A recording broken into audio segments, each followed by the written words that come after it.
Hello, everyone. Today we have with us Burak, COO at Jotform. Burak, thanks for joining us today. I'm really excited to have you. Yeah, me too. Thanks for the invitation. Before we deep dive into your journey, which is an amazing journey, and like your journey at Jotform and the amazing things you're doing there, it would be great if you could introduce yourself for our audience and tell us more about your current role. I'm Burak. I'm COO of Jotform. This is my seventh year in the company. I was graduated as a computer engineer back in 2005. I started my career as a developer, and then, you know, I ended up here after so many years. Uh, Burak is just being very modest. Like he has had an amazing journey from software engineer to COO at Jotform. He has been a part of growth and now COO, and Jotform has risen by leaps and bounds even during the pandemic. And Burak has been an integral part of that growth. So he's just being modest. But Burak, talking about your amazing journey, like I said, from COO to like from software engineer to COO, and like you even handle the growth of Jotform before your COO role. What drove you to Jotform and how did you navigate your career path within the company? Before Jotform, I was working for a company named Komodo, and I was managing multiple teams and multiple time zones, and I was acting like a bridge between technical teams and the upper management, which was headquartered in New Jersey, United States. And I met with the CEO of Jotform, Aytekin Tank, who is also the founder of the company, in a party. And then he made it an offer. I was, as I said, I was working as in the technical side of things, but I was also good at understanding people and acting as a bridge between technical and non-technical people in Which the we're company already I doing. worked for. And I was also working as a journalist in a newspaper, by the way. I had a column for 2 years, and I really like writing, reading, and the growth is about understanding the needs of the users, people, Yeah. and coming up with a solution or promoting the solution or the problem that you solve actually to them. So I think it thought that I would be a good fit for the growth role in Jotform. So that's why he offered me the position, and it was a good challenge for me. And then that's how my journey started in Jotform. Jotform is a unique case, an So 18-year-old bootstrapped company with a founding CEO. How does this impact the role of a COO at Jotform compared to a more traditional startup environment? as you said, the company is unique on that. We are a bootstrap company, so there are no investors in the board. And we have been investing in our own company throughout the years. And the good thing about having the founder and the CEO in the company is that Aytekin is the first developer of the company, is the first growth manager, is the first support agent. He was just everything of the company. And then working with him is easy, actually, because he knows what's doable and what's not. He does not just come up with some crazy ideas. He knows what's doable, what's feasible, what's achievable. So that's why it's really fun working with him. I really enjoy working with him. And I'm just trying, he's both the CEO and the founder of the company, which Right. means we need him as a founder as well. We are investing in our own company, which means we need to come up with new ideas, new products, new features so that we can maintain our company growth. So we need him as a founder. And that's why my role is creating the space and time he needs so that he can act as a founder again. You wore the growth hat at Jotform before your COO role, like I mentioned previously. What were some of the key growth strategies you implemented that helped Jotform reach its current success? It's all about understanding people's needs, to be honest. You need to understand their pain points, you need to understand their use cases, and then provide solutions for those and promote those solutions. And probably that was the main reason why we maintained our growth during the pandemic, actually. The world was going crazy in those days. It was really hard for us as well, as human beings too.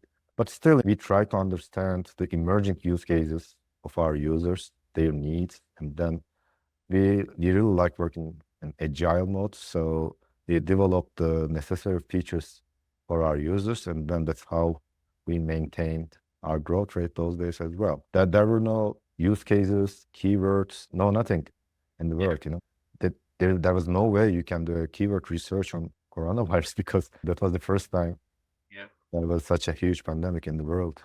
We just try to understand what people are trying to achieve, what their use cases are. Like even the stores have started getting online appointments on the Yeah. web. So that's why, in order to help our users, we understand their pain points and then develop necessary features for them and then promoted those use cases, solutions, and the problems that we solve. So that's how we maintain growth in Jotform. Absolutely, absolutely. Like you said, a very important point, understanding your users. I think, like you said, even like you said in coronavirus, there was no keyword research, no data. But even as a general rule, I think the information or the data that you can get from your users is invaluable. Like you will not get that in the traditional keyword research, like understanding what your users need all the time. So like I remember like we had this one campaign where we actually would take interviews of the users and then use those interviews to understand what they need, and based on that like create like information on the website page, landing pages and stuff like that, which actually worked very well for us. And we did not find that information in Google Trends or keywords. Exactly. Like any particular strategy, Burak, that you use, like that our users can get some like benefit from, like like how do you understand the users? Is it just understanding the normal buyer persona of them, or do you actually talk to your users and understand what they need? Yeah, interviews really help a lot. That's not enough. You need to have visibility on the user journey within your platform. I mean, what the users are trying to achieve with your product. You need to have great visibility on that. And you need to really understand your users. I mean, if you have some, you know, ideal customer profiles, then you need to check the news. I mean, check their websites, what they're trying to achieve those days. So those are all important, especially during a crisis like a coronavirus pandemic. With Jotform's impressive growth, managing a large and talented team becomes crucial. What leadership philosophies do you employ to keep your team motivated, agile, and delivering results? Because I understand like you have a very large team, an amazing Yeah, team, and a distributed team. So, what correct. leadership philosophies do you employ? The most important one, I believe, is giving them some freedom so that they can test ideas, see the results, and they should not wait for approval from a higher executive. They should be coming up with ideas, testing them, even if it's on a small segment. Still, they should be testing some stuff and then check their results and then roll it out to a wider audience. That's why we want our teams to have that freedom, and we want them not to be afraid from testing ideas or sending a commit to millions of people, for instance. So that's the main philosophy, I believe, that we have. That also affects our organizational structure. We do have effective small teams who can go wild and test ideas and improve the metrics that they track. So that's the main philosophy. We talked about the good part, but I'm sure there must be some challenges as well managing a dispersed and like a remote team. Tell us some of the challenges handling a cross-functional and a remote team. We're working on site, by the way. All of the Jotform offices, the employees are working from the offices. I mean, we don't have a hybrid schedule. We don't have a remote schedule. Okay. So everyone is coming to the office. And we really believe in that, by the way. It's not just about assigning a task to an employee and expecting them to finish it. As I said, we really like small teams with freedom. So they should come together, discuss new ideas. They should brainstorm together And that's really hard if they are removed. That's why also, we have teams that are composed of, we don't have a design department, for instance. We don't have a development department. We have small effective teams, and those teams have all of the necessary skills that they have within the team, like the designer or backend developer, front-end developer. That's how we structure our organization. So they don't need to wait they don't make a design request from some other department. That's because otherwise the organization becomes really unmanageable. So what you need is small but effective teams in your organization. Secret recipe. What are some of the common mistakes startups making in their growth strategies? As I said, Jotform is a bootstrap company, especially during the early days. If you have investors, it's investment. So someone is trying to maximize the return on investment, right? But in Jotform's journey, it was all about increasing the number of active users. So Right. that should be the key metric startups should be focusing on, trying to understand people's use cases and add more and more active users to their user base instead of trying to maximize the investment of investors. So sometimes it's also, of course, if you need cash, investment is, of course, needed. But if you don't need the money, then you shouldn't be seeking for investment or investors. So that would be my advice for especially early startups. Right. You have written about the power of storytelling for startups. How did Jotform leverage storytelling to attract customers and build brand loyalty? It's in Jotform, we say every journey starts with a form. People are not building forms just to build forms. It's part of a story, actually. So it can be a patient intake form. It can be a conference registration. So there's a story behind it. So what you should be promoting is not the product itself. It should be the story of the user, because there are many other users that have the exact same story. So that's why we really like storytelling in the company. And especially during those kind of interviews that you just mentioned, the interviews that we do with users, we really like having them on our demo days on Fridays, and just listening to the stories of our users so that we brainstorm on how we can help better them. Yeah. Looking back at your career, what is that one lesson you have learned that you believe has been the most valuable, or let's say the turning point of your career? You really need to understand your users, and it's not that easy. Here's a funny story. When I graduated from university, I first started working in aviation industry. I was working as a developer and computer graphics. We were building flight simulators, and there was a famous bug in the system in one of the simulators, and they were just filling out a form to report the bugs. I'm referring to the client, and it was just saying the environment is dark. That's it. That was all we have in the bug report. And our engineers tried to fix the projectors, the interior lights, anything, but the bug was there for ages. And one day I was working in the cockpit of the simulator, and then some pilots just entered the cockpit. They were just chatting about something, and I was really curious about that bug. So I just wanted them to tell me again about the bug, because no one was able to fix it for months. And then one of the pilots just pointed his finger out of the window, and he told me that the Bay Area is never that cloudy. I was shocked. He was referring to the clouds that we render in the 2D graphics. So it was just 10 seconds, I believe, for me to fix it. I just reduced the density of the clouds, and that was it. There were pilots on the client side, of course. We do have pilots in our team as well. But then they talked to each other. Our pilots confirmed that the environment was dark, because having a cloudy environment means the environment is dark in their context. So what we ended up with in the bug report form was the environment is dark.